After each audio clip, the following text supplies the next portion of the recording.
Le 19 octobre 2017, l'humanité a aperçu son premier visiteur, connu, issu d'un autre système stellaire. C'était un point lumineux, faible et rapide, sur une trajectoire qui le rendait évident. Cet objet ne venait pas de notre système solaire. Nous l'avons nommé Oumuamua, un mot hawaïen signifiant un messager venu de loin, arrivant le premier. Contrairement à tout ce que nous avions vu, il n'orbitait pas le Soleil en ellipse, mais suivait une trajectoire hyperbolique, prouvant qu'il ne faisait que passer.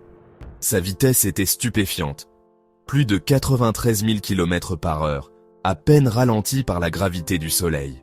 Les astronomes du monde entier se sont empressés de l'observer, sachant que notre fenêtre d'opportunité était éphémère.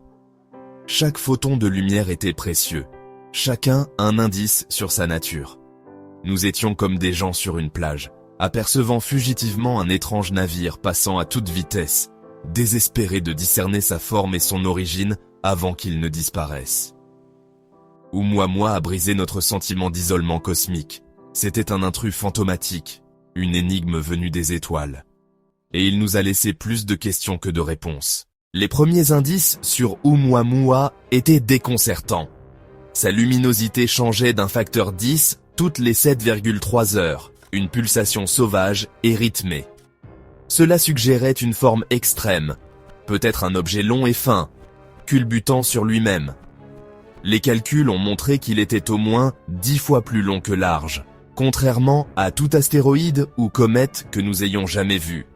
Sa teinte sombre et rougeâtre laissait entrevoir des éons d'exposition aux rayons cosmiques, un coup de soleil cosmique d'un voyage à travers l'espace interstellaire. Nous imaginions un objet rouge foncé, en forme de cigare, culbutant à une vitesse incroyable. Une vision tirée de la science-fiction, mais réelle. Pourtant, chaque nouveau détail approfondissait le mystère. Sa forme, sa couleur et son mouvement ne correspondaient à aucune catégorie connue.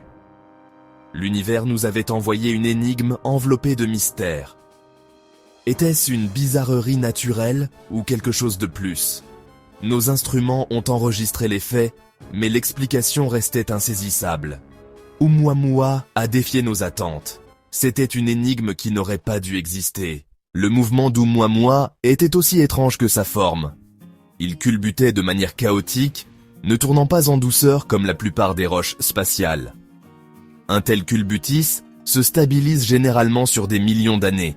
Mais Oumuamua était toujours dans cet état agité. Sa couleur suggérait des origines anciennes, mais son mouvement laissait entendre une perturbation récente, un paradoxe. A-t-il été frappé juste avant d'entrer dans notre système solaire, ou sa structure était-elle unique? Le culbutis rendait difficile de déterminer sa vraie forme. Était-ce un cigare ou une crêpe plate? Nous reconstruisions la forme d'un objet lointain à partir d'une lumière faible et vacillante. Sa danse chaotique semblait presque vivante, un signal frénétique du vide. Nous pouvions modéliser son mouvement, mais pas expliquer son origine. L'objet culbutant était une énigme dans une énigme. Il nous a forcés à remettre en question nos hypothèses sur les objets spatiaux. Le comportement d'Oumuamua défiait toute catégorisation facile. Puis, Oumuamua est devenu encore plus étrange. En quittant le Soleil, il a accéléré, plus vite que la seule gravité ne pouvait l'expliquer. Pour les comètes, c'est normal, le dégazage agit comme une fusée, les propulsant. Mais les télescopes n'ont trouvé aucune trace de gaz, de poussière ou d'eau, aucun dégazage visible. Oumuamua accélérait sans moyen de propulsion visible. C'était comme un voilier glissant sur un lac sans vent. Cette anomalie unique a tout changé. Un nouveau phénomène naturel inconnu était-il à l'œuvre? Ou la poussée n'était-elle pas naturelle du tout? Les données nous ont forcés à envisager des possibilités que nous n'avions imaginées que dans la fiction. Le mystère s'est approfondi. Qu'est-ce qui donnait à Oumuamua ce doux coup de pouce? Nous nous trouvions à un carrefour scientifique. Certains scientifiques, comme Avi Loeb, ont proposé une idée radicale. Et si la lumière du soleil elle-même poussait Oumuamua? La pression de radiation solaire peut déplacer des objets, s'ils sont suffisamment minces et légers, comme une voile solaire. Pour que cela fonctionne, Oumuamua devrait avoir moins d'1 millimètre d'épaisseur. Une feuille, pas une roche. Pourrait-il s'agir d'un artefact, une pièce de technologie extraterrestre conçue pour le voyage interstellaire? L'idée est excitante et dérangeante.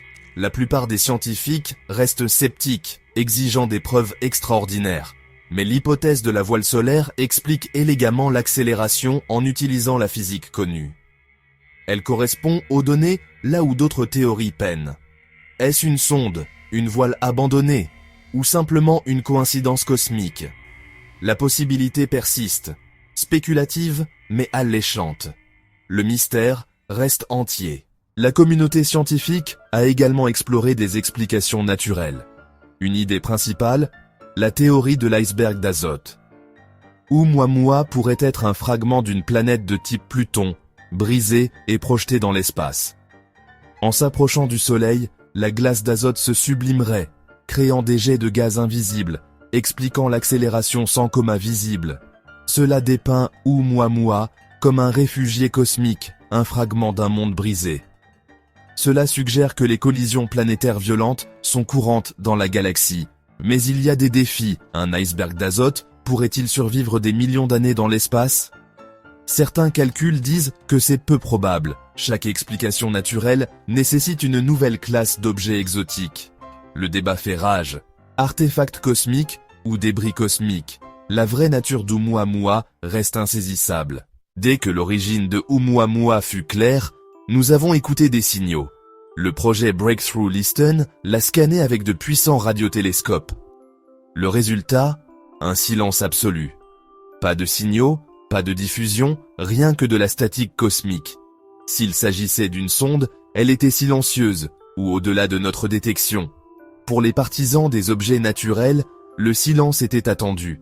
Pour d'autres, c'était ambigu. Pourquoi une sonde avancée émettrait-elle de manière détectable par nous?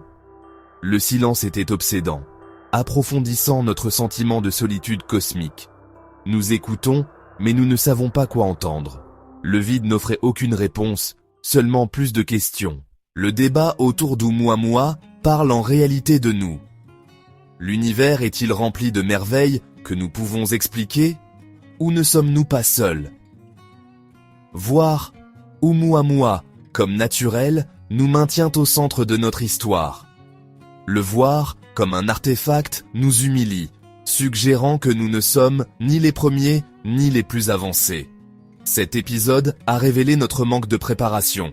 Nous avons vu Oumuamua par hasard, sans moyen de l'étudier de près. Ce fut un signal d'alarme pour l'astronomie, stimulant de nouveaux efforts pour détecter et étudier les visiteurs interstellaires. La prochaine fois qu'un messager arrivera, nous devrons être prêts. Oumuamua est un symbole de l'inconnu, un rappel que la science est un processus, pas un ensemble de réponses. Il a injecté de l'humilité dans notre vision du monde cosmique. Que ce soit une roche, un iceberg ou un vaisseau, il a changé notre façon de voir le ciel nocturne. L'espace entre les étoiles n'est pas vide, c'est un océan, et des choses y dérivent. Nous commençons tout juste à explorer ses profondeurs. Le mystère perdure. Nous ne saurons peut-être jamais ce que Oumuamua était. Il est parti, emportant ses secrets dans le vide.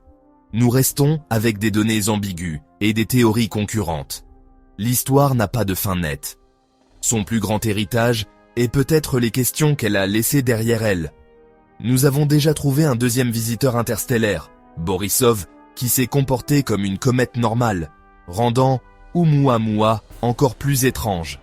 Chaque nouvelle découverte ajoute au puzzle. Notre système solaire n'est pas une île, mais un littoral sur une vaste mer cosmique.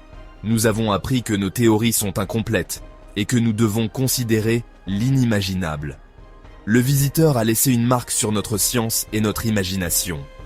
Alors que nous contemplons l'obscurité, nous devons nous demander: qu'y a-t-il d'autre là-bas? Et quelles histoires le prochain messager apportera-t-il?